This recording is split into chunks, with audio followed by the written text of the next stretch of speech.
ஏன் தயங்குறீங்க? வாங்க கொடுங்க. இல்ல சார், நீங்களே கொடுத்துருங்க. இல்ல சாமுண்டீஸ்வரி, உங்க மருமகன் உங்க கையால் வாங்கணும்னு ஆசைப்படுறாரு. அவர் ஆசையை நிறைவேற்றி வைங்க. வாங்க.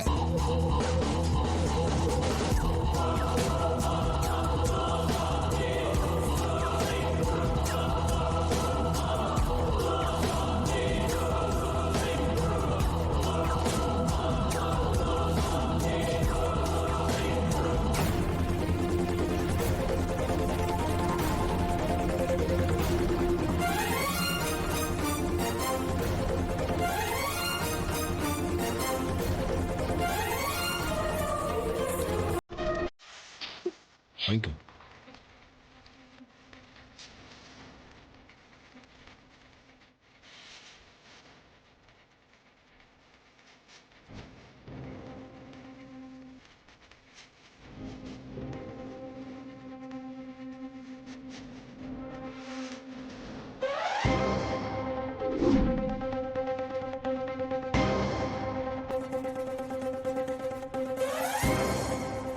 சார், நாங்க மாமா அத்தை கிட்ட ஆசீர்வாதம் வாங்கிட்டு அப்படியே உங்ககிட்ட ஆசீர்வாதம் வாங்கிக்கிறோம். அதுவும் சரிதான். ஐயா, அதெல்லாம் எதுக்கு? உங்க கால்ல விழுந்தா ஆசீர்வாதம் வாங்கினா போதும். நீங்களே அவங்கள ஆசீர்வாதம் பண்ணிடுங்க. சாமுண்டீஸ்வரி, உங்க காலில் விழுந்து ஆசீர்வாதம் வாங்கணும்னு உங்க பொண்ணும் மாப்பிள்ளையும் நினைக்கிறாங்க. நீங்க வாழ்த்துனா சந்தோஷப்படுவாங்க. அதானே அவங்களுக்கு வேணும். ப்ளீஸ்.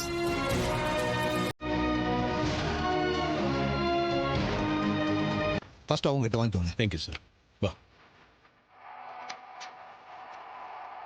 நீங்க ஆசீர்வாதம் பண்ணுங்க. நல்லா இருக்கு மாப்பிள்ள. நல்லா இருங்க, நல்லா இருங்க, நல்லா இருங்க. நல்லா இருங்க.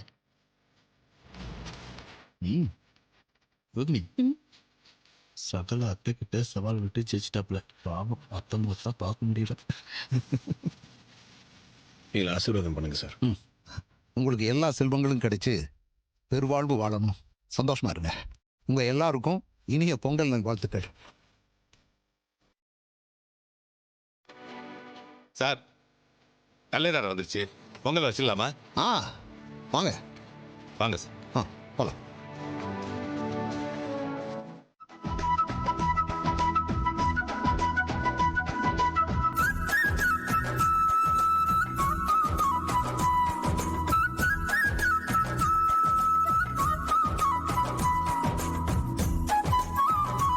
அம்மா ரேவதி, உனக்கு தாம்மா தலை பொங்கல். நீ தான் பொங்கல் வைக்கணும்.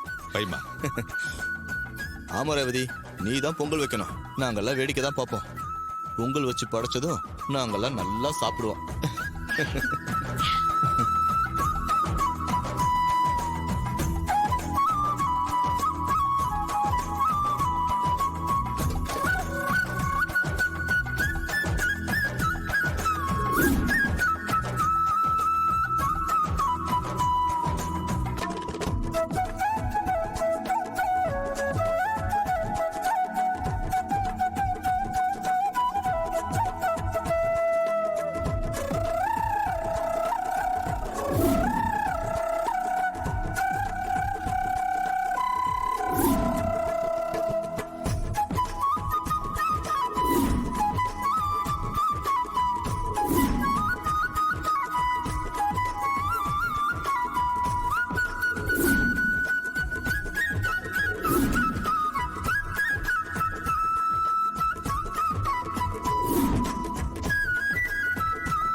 அக்கா, அந்த டிரைவர் பையன் சொன்ன மாதிரி செஞ்சுட்டான்.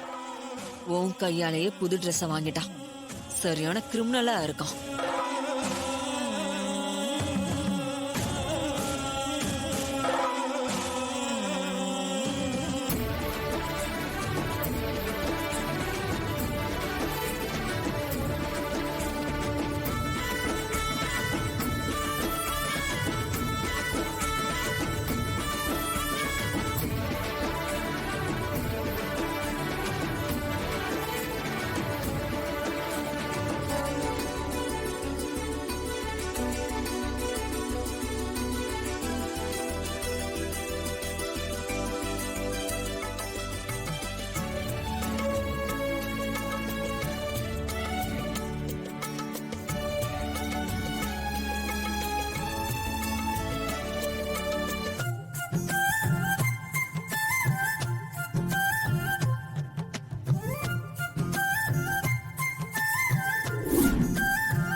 இந்த மாதிரி ஒரு மாப்பிள்ளை எனக்கு கிடைச்சிருந்தா நான் இந்நேரம் சீஃப் மினிஸ்டராகவே ஆயிருப்பேன்.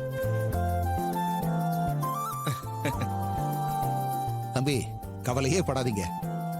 நான் கட்சியில பேசி எப்படியாச்சும் உங்க அத்தைக்கு எம்எல்ஏ சீட் வாங்கி கொடுத்துறேன். ஜெயிக்க வைக்க வேண்டியது உங்களோட பொறுப்பு. கண்டிப்பா சார். சரி, எல்லாருக்கும் போயிட்டு வரேன். வாங்க சார், வாங்க சார்.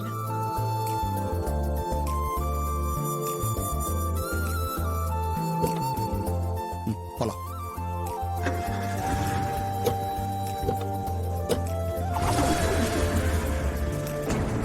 டேய், உன்னை யாரு மினிஸ்டருக்கு ஃபோன் பண்ண சொன்னது? அதுவும் நான் ஃபோன் பண்ணி வர சொன்னதா சொல்லிருக்கேன். உன் மனசுல நீ என்ன நினைச்சுக்கிட்டு இருக்க? நீங்க ரேவதி கேட்டப்பவே புது ட்ரெஸ் எடுத்து கொடுத்து நான் ஆசீர்வாதம் பண்றேன்னு சொல்லியிருந்தீங்கன்னா நான் ஏன் மினிஸ்டர் வரைக்கும் போயிருக்க போறேன்? நீங்க தான் முடியாதுன்னு சொன்னீங்க. அதனால தான் நான் இதெல்லாம் பண்ண வேண்டியதா போச்சு.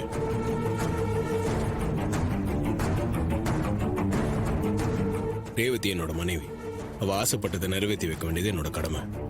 அதைத்தான் நான் செஞ்சேன்.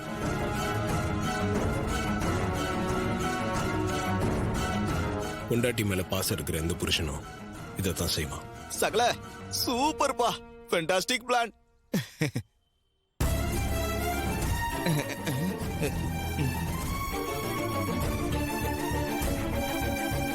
அப்போ எல்லாம் பிளான் பண்ணி செஞ்சு என்னை ஏமாத்திட்டேல்ல?